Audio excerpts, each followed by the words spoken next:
Hey, thanks for joining us here today. I'm sitting with, I guess I would say, a legend in the industry.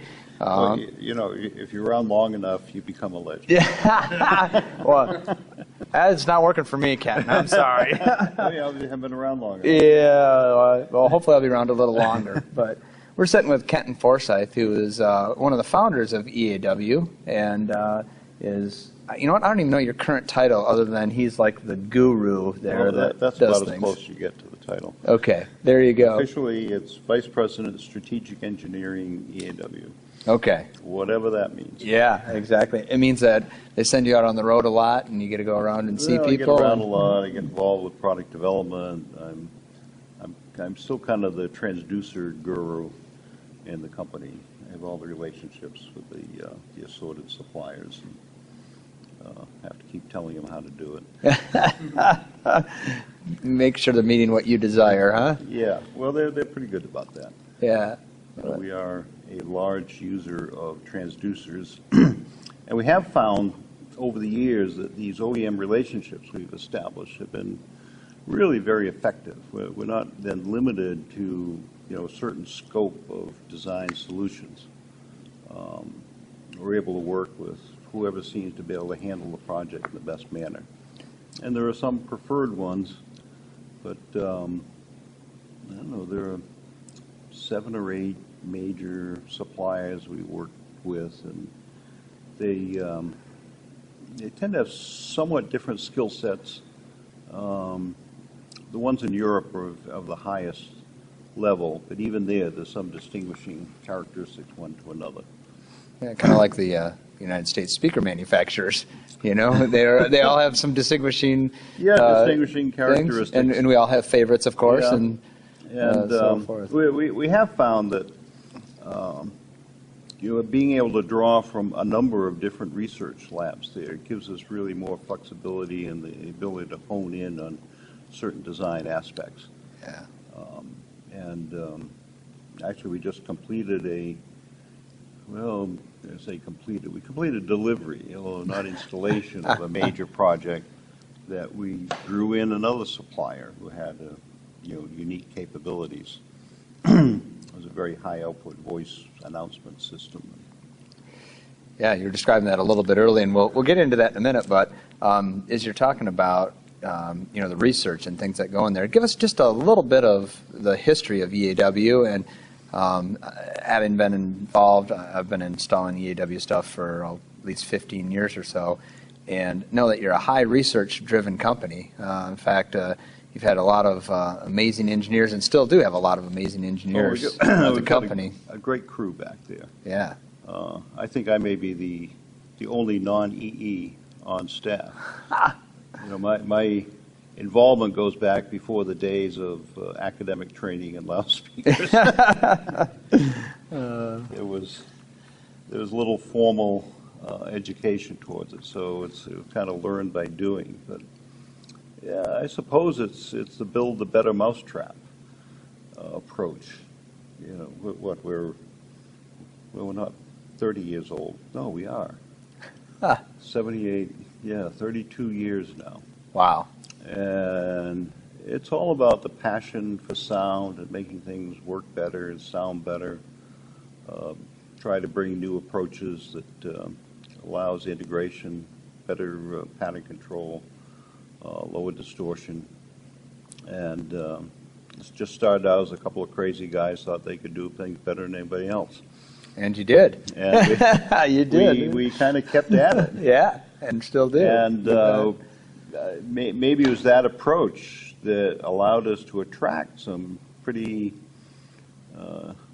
ingenious young engineers. And my God, Jeff Rochers, who's head of engineering now. Wow. Came with us right out of university. Passionate, really smart young guy who's come along extremely well, leads the development efforts now. Yeah. And we've got guys under him, particularly like Nathan Butler, brings the same thing. I think one thing that we find helpful, that almost everyone, you don't necessarily associate with engineers, but almost everyone on the engineering team plays some level of instrument. Huh. So, they have a Yeah. feeling of how things are supposed to sound, how it's supposed Yeah. to work, and Yep. good set of ears. And, they went through undergraduate as like the head of the audio group Yeah. at whatever school they were at. And they came to us out of a passion for sound.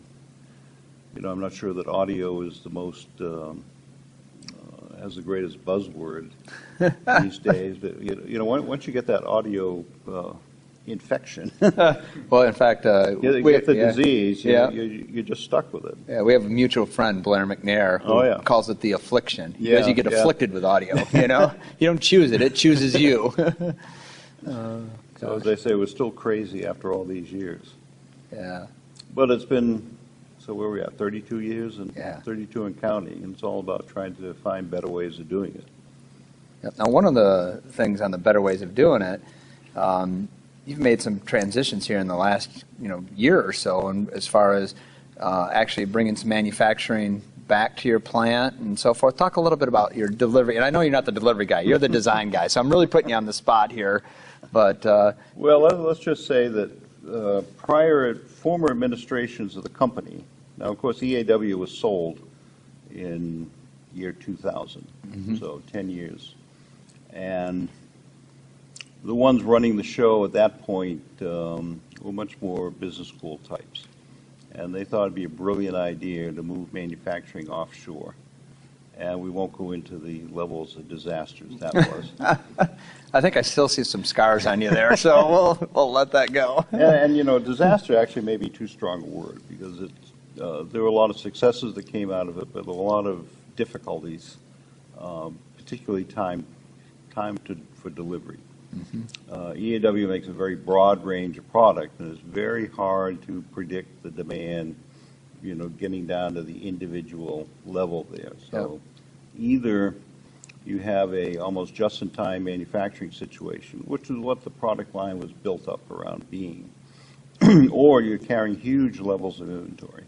And in going offshore, you have to commit to a limited range and high volume and a continuing flow of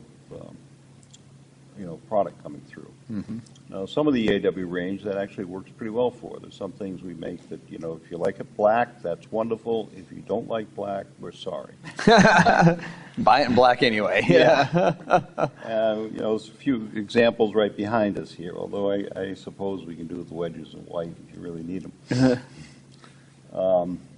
But a broad part of the product range is, I don't want to say customizable, but it's specialized in some range. We make different horn patterns. We're able to do them in a range of colors. I think the range is called the rainbow. If there's a Pantone color, we'll match it. Yep. And they get into outdoor installations, specialized things. And the need for this is very hard to predict. And a couple of years ago, but just about 2 years ago this time, a new management team was put into place running Loud Technology that recognized some of these difficulties. They were presented with huge challenges in the supply chain at the time, had to do something about it. One of the things was to bring back manufacturing in Whitensville. And it's been a gradual thing. The previous administration had almost closed it down. Fortunately, there was a football stadium that saved it. That we had to do this job, kept manufacturing going, and then we just brought a lot of things back to it. So in the past year and a half, 2 years, basically since that point, the touring product has been made in Whitensville. Some of the specialized things have been made there, and over time, more and more things have been added. So right now,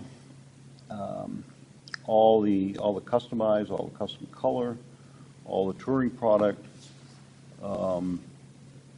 and effective October 1, almost all the installed product is being done in Whitensville. And then, of course, we announced a I'm not sure if I'm going to say a new range of products, certainly an updated range of product at the Infocom show that really integrated some new technology into the JF range and the smaller KF range. We're probably going to see more of that expanding into it, and all this new stuff is being done in Whitensville. So, and this has put significant challenges in optimizing the use of the facilities there.